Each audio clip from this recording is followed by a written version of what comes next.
Hello students, welcome back. In today's lecture, we will discuss about sexual reproduction in organism.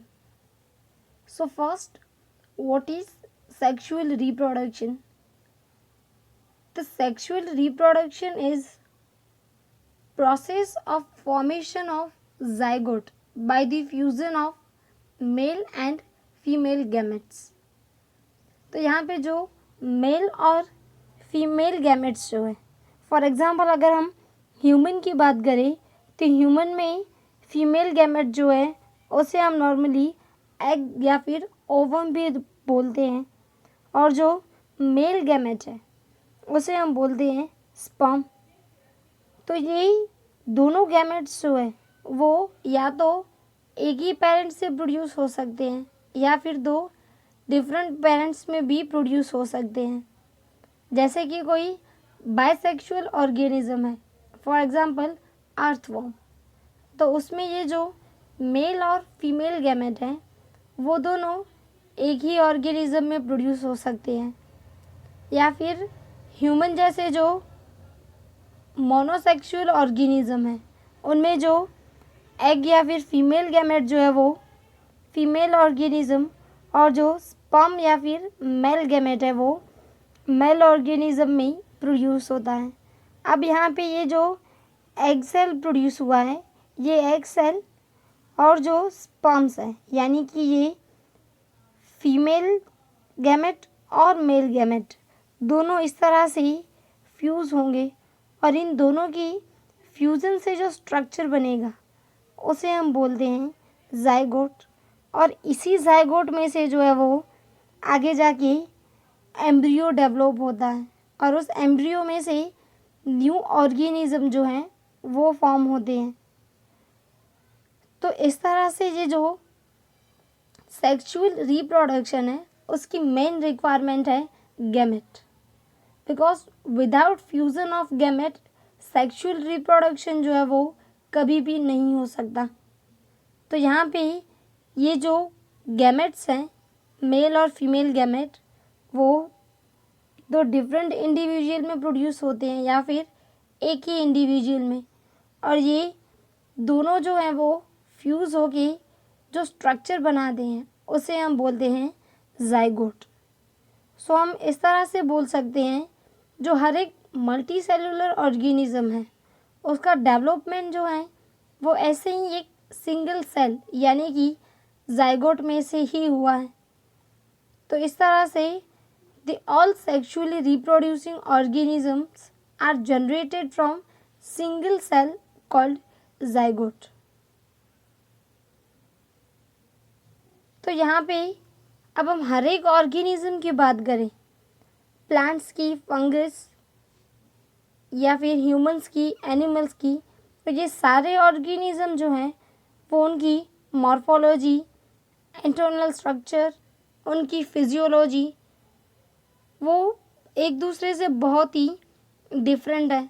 लेकिन अगर हम sexual reproduction की pattern की बात करें कि इनकी बॉडी में सेक्सुअल रिप्रोडक्शन कैसे होता है, तो वो ऑलमोस्ट सिमिलर होता है।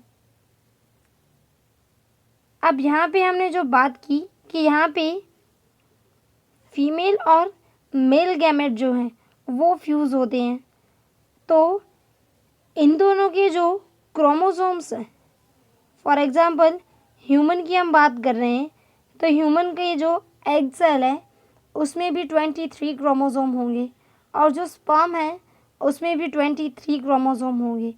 तो इन दोनों की फ्यूज़न से जो जाइगोट बना है उसमें टोटल नंबर ऑफ क्रोमोसोम जो है वो होंगे 48।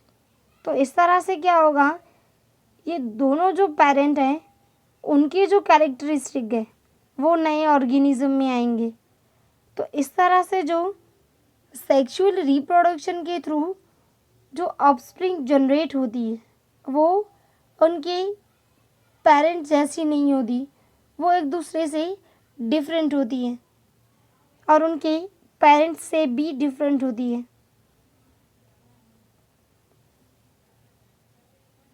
अब हर एक ऑर्गेनिज्म जो है उसका जैसे ही बर्थ होता है तो वो डायरेक्टली सेक्सुअल रिप्रोडक्शन के लिए एबल नहीं होता। सबसे पहले हर एक ऑर्गेनिज्म जो है उसकी कंप्लीट जो लाइफ साइकिल है वो मेनली 3 पार्ट में डिवाइड है। उसमें जो सबसे फर्स्ट फेज़ है वो है जुवेनाइल फेज़, इसे हम एनिमल में जुवेनाइल फेज़ और प्लांट्स में वेजिटेटिव फेज़ बोलते हैं। देन सेकंड है रिप्रोडक्टिव फेज़, जिसमें वो रिप्रोडक्शन कर सकता है। और जो थर्ड फेज़ है वो है सिंसेंटेंट फेज़, जिसमें वो रिप्रोडक्शन नहीं कर सकता। तो अब सबसे पहले जो फर्स्ट फेज़ है यानी कि जुवेनाइल फेज़ या फिर वेजिटेटिव फेज़, इसकी बात करें तो जैसे ही किसी भी ऑर्गेनिज्म का जब बर्थ होता है तो उस बर्थ के टाइम से लेके वो ऑर्गेनिज्म जो है वो कब सेक्सुअल रिप्रोडक्शन कर सकता है, वो जो पीरियड है उसे हम बोलते हैं जुवेनाइल फेज़ और vegetative phase. So all the organism have to reach a certain stage of growth and maturity in their life before they can sexually reproduce। तो यहाँ पे सपोज कोई ऑर्गेनिज्म सेक्सुअल रिप्रोडक्शन के लिए कैपेबल है तो इसका मतलब है उस ऑर्गेनिज्म में जुवेनाइल फेज़ और जो वेजिटेटिव फेज़ है वो अब कंप्लीट हो चुका है और उसमें जो सेकंड फेज़ है यानी कि जो रिप्रोडक्टिव फेज़ है वो स्टार्ट हो चुका है। और वो जो ऑर्गेनिज्म है वो उसकी एक पर्टिकुलर टाइम पीरियड तक ही सेक्सुअल रिप्रोडक्शन कर सकता है। उसके बाद जो उसकी रिप्रोडक्शन एबिलिटी है वो धीरे धीरे डिक्रीज़ होती जाती है। तो उस फेज़ को हम बोलते हैं सेंसेंट फेज़। तो ये जो जुवेनाइल फेज़ है या फिर जो वेजिटेटिव फेज़ है उसे हम किसी भी ऑर्गेनिज्म में कैसे आइडेंटिफाई कर सकते हैं कि इस ऑर्गेनिज्म जो है इसमें जुवेनाइल फेज़ या फिर वेजिटेटिव फेज़ जो है वो कंप्लीट हुआ और अब इसका रिप्रोडक्टिव फेज़ स्टार्ट हो चुका है। तो फॉर एग्ज़ाम्पल हम अगर प्लांट की बात करें तो सबसे पहले प्लांट जो है वो सीड में से धीरे धीरे डेवलप होना स्टार्ट होंगे। फर्स्टली उसमें से सीडलिंग्स प्रोड्यूस होगी। अब सीडलिंग यानी कि जो first pair of leaf generation तक का जो पीरियड है उसके बाद जो छोटा सा प्लांट प्रोड्यूस होता है उसे हम बोलते हैं सीडलिंग। तो ये धीरे धीरे सीडलिंग जो है वो डेवलप होगी और उसमें इस तरह से स्मॉल फ्लावर्स या फिर उस प्लांट के जो आइडेंटिकल फ्लावर है वो प्रोड्यूस होना स्टार्ट होगी। तो जैसे ही ये फ्लावर प्रोड्यूस होना स्टार्ट होते हैं तो इसका मतलब है इस पर्टिकुलर प्लांट में वेजिटेटिव फेज़ जो है वो कंप्लीट हो चुका है और अब इसमें जो रिप्रोडक्टिव फेज़ है वो स्टार्ट हो चुका है। और जैसे ही इस प्लांट की फ्लावर प्रोड्यूसिंग कैपेसिटी जो है वो कंप्लीट होगी, इसका मतलब इस प्लांट में जो रिप्रोडक्टिव फेज़ है वो कंप्लीट हो गया है और उसमें सेंसेंट फेज़ जो है वो स्टार्ट हो चुका है। तो इस तरह से जो एनुअल प्लांट्स है यानी कि जिसका लाइफ स्पेन जो है वो विदिन 1 ईयर या फिर मैक्स टू मैक्स 2 ईयर होता है, उसमें हम ये तीनों फेज़ जो है वो इजीली ऑब्जर्व कर सकते हैं। लेकिन कुछ ऐसे प्लांट हैं जो उनकी एक लाइफ साइकिल में बहुत बार फ्लावर प्रोड्यूस करते हैं। फॉर एग्ज़ाम्पल अगर हम मैंगो की बात करें तो मैंगो में हर समर सीज़न में फ्लावर्स आते हैं।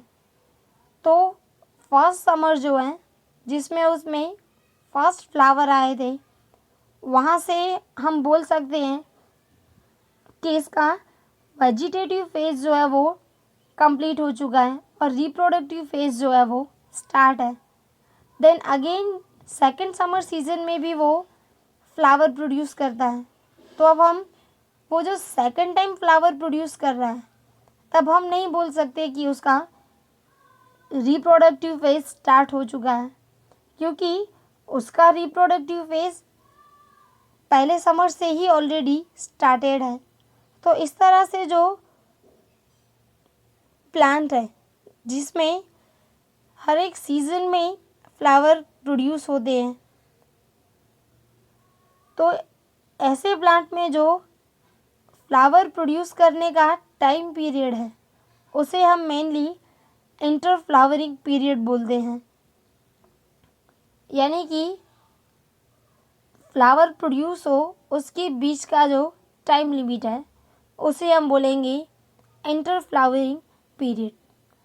तो इस तरह से जो एनिमल्स हैं उसमें हम मेनली जो उनके फ्लावर्स हैं उनके थ्रू पता लगा सकते हैं कि इस प्लांट में अब वेजिटेटिव फेज़ जो है वो कंप्लीट हो चुका है और रिप्रोडक्टिव फेज़ स्टार्ट हो चुका है।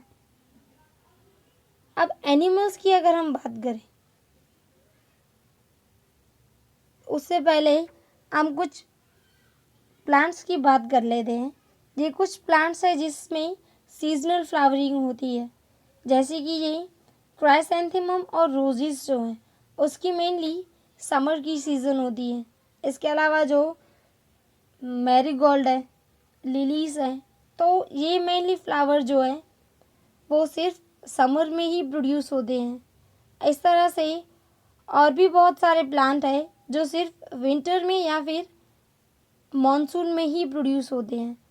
तो ऐसे प्लांट को हम बोलते हैं वो एक पर्टिकुलर सीज़न में फ्लावर प्रोड्यूस करते हैं।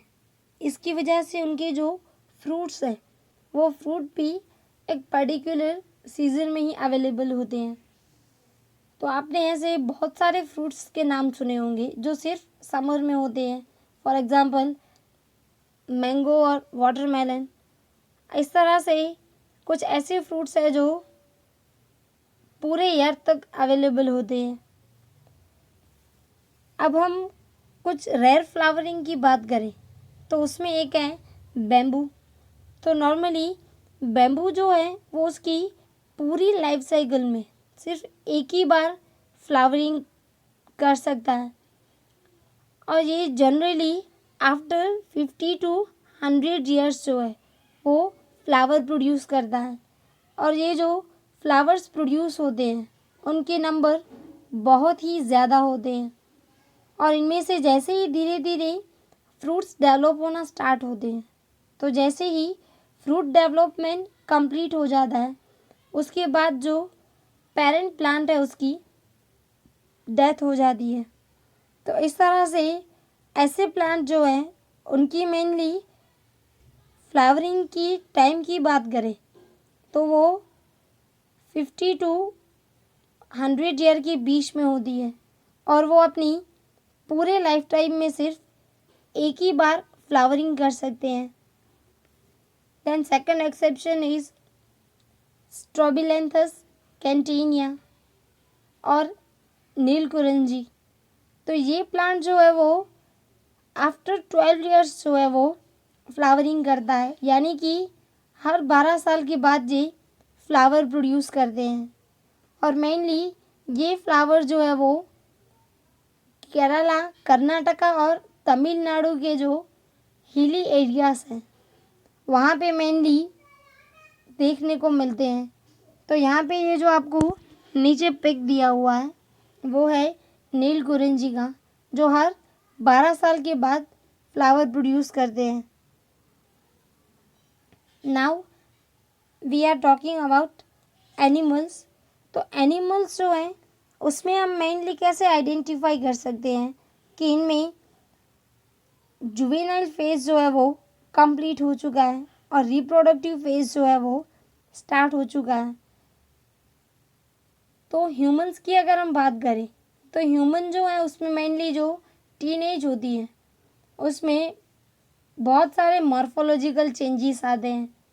तो उन मॉर्फोलॉजी चेंजेस के अकॉर्डिंग हम आइडेंटिफाई कर सकते हैं कि इनमें रिप्रोडक्टिव फेज जो है वो अब स्टार्ट हो चुका है। अब कुछ एनिमल्स ऐसे भी है जो एग लेइंग की प्रोसेस करते हैं, जिसे हम ओविपोरस ऑर्गेनिज्म बोल सकते हैं।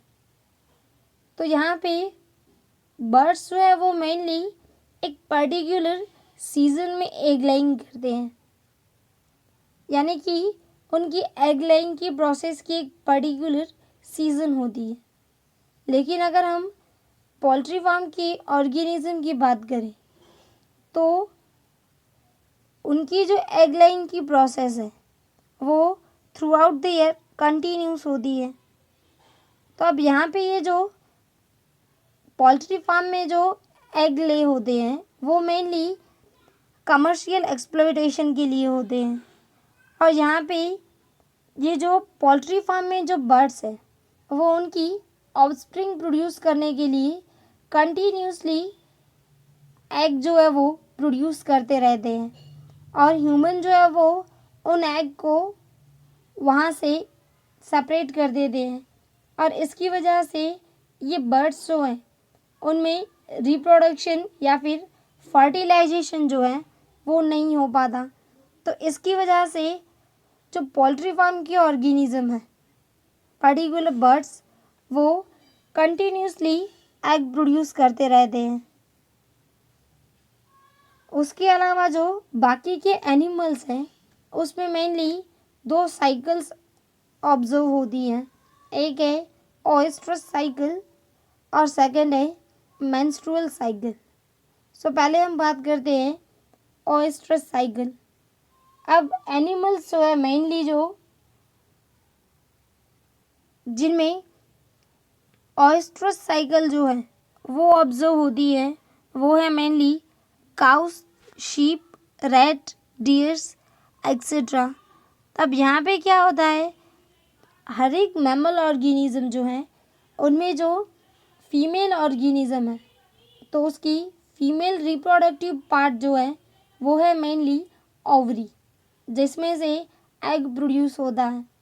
तो अब कुछ मैमल्स ऐसे हैं जिनमें ये जो ओवरी है उसमें साइक्लिक चेंजेस होते रहते हैं, यानी कि वो चेंजेस जो है वो रिपीटेडली होते रहते हैं।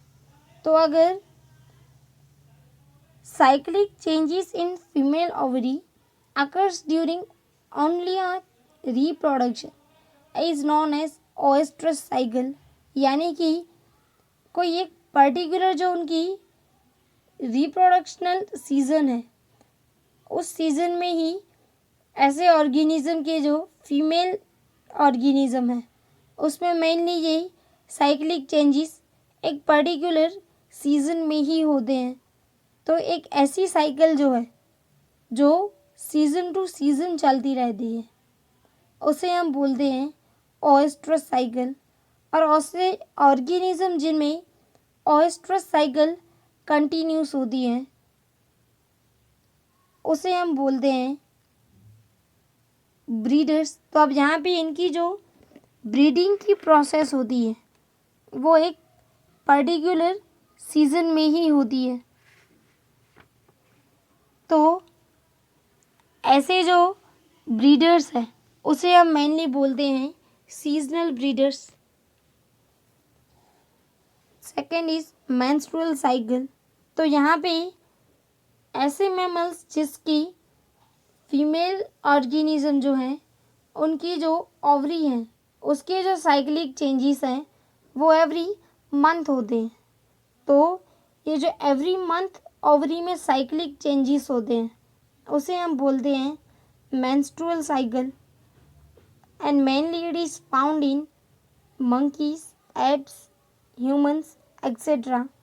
तो ऐसे ऑर्गेनिज्म जिसमें ये मेंस्ट्रुअल साइकिल कंटिन्यू होती है उसे हम बोलते हैं कंटिन्यूस ब्रीडर्स, बिकॉज ये जो है वो ब्रीडिंग की process through out the year कर सकते हैं। So that's it for today's lecture. In next lecture we will discuss about events of sexual reproduction. It's your homework for today.